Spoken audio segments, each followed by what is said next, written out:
রাজনীতির মাঠে যখন নির্বাচন আর সংস্কার ইস্যুতে দলগুলোর মধ্যে বিভক্তি আর কথার লড়াই, তখন দেশ জুড়ে চলছে ভোটার তালিকা হালনাগাদের কাজ। এই কার্যক্রম দেখতেই রংপুর সফরে নির্বাচন কমিশনার আবুল ফজল মোহাম্মদ সানাউল্লাহ। 3 দিনে উত্তরের 7 জেলা সফরের প্রথম দিন শুরু হয় আঞ্চলিক নির্বাচন কর্মকর্তাদের সঙ্গে মতবিনিময় দিয়ে। ঘণ্টাব্যাপী সভায় উঠে আসে বিগত 3টি নির্বাচনে ত্রুটি বিচ্যুতি ও আগামী নির্বাচনের পরিকল্পনার কথা।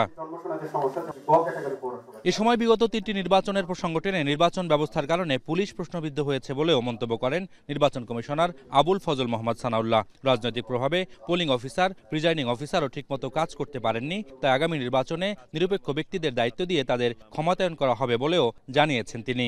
আমরা নিশ্চিত করব যে আমাদের যে পুল অফ অফিসার্স আছে তাদের মধ্য থেকে বেছে নিরপেক্ষ এবং যারা কাজ করার মতো সাহসী তাদেরকেই ইনশাল্লাহ আমরা এবার নির্বাচন করব এবং তাদেরকে শুধু নির্বাচন করাই না, তাদেরকে সম্পূর্ণ ক্ষমতায়ন করা, যাতে করে তারা স্বচ্ছভাবে এই প্রক্রিয়া সম্পন্ন করতে পারেন।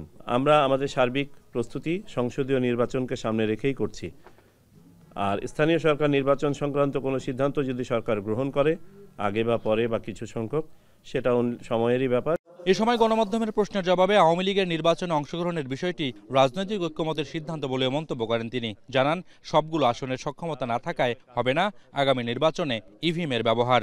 ইভিএমের ব্যাপারে আমরা এখনই কিছু বলতে পারছি না। ইভিএমের ব্যাপারে আমরা সংস্কার কমিশনের প্রতিবেদনে দেখেছি একটা যে সুপারিশে দেখেছি যে তারা বলেছেন যে ইভিএমে ভোট না করার ব্যাপারে।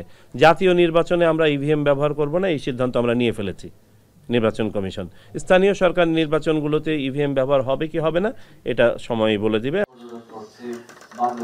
মতবিনিময়ে শুধু এনআইডি সংশোধনের জন্য ইসিতে 3,88,000 আবেদন জমা আছে জানিয়ে 60% ভুলের ক্ষেত্রে তথ্যদাতাদেরই দায়ী করেন নির্বাচন কমিশনার। জানান, 2রা জুলাইয়ের মধ্যেই শেষ হবে ভোটার তালিকা হালনাগাদের মাঠ পর্যায়ের কাজ। মোকাররম হোসাইন, এখন, রংপুর।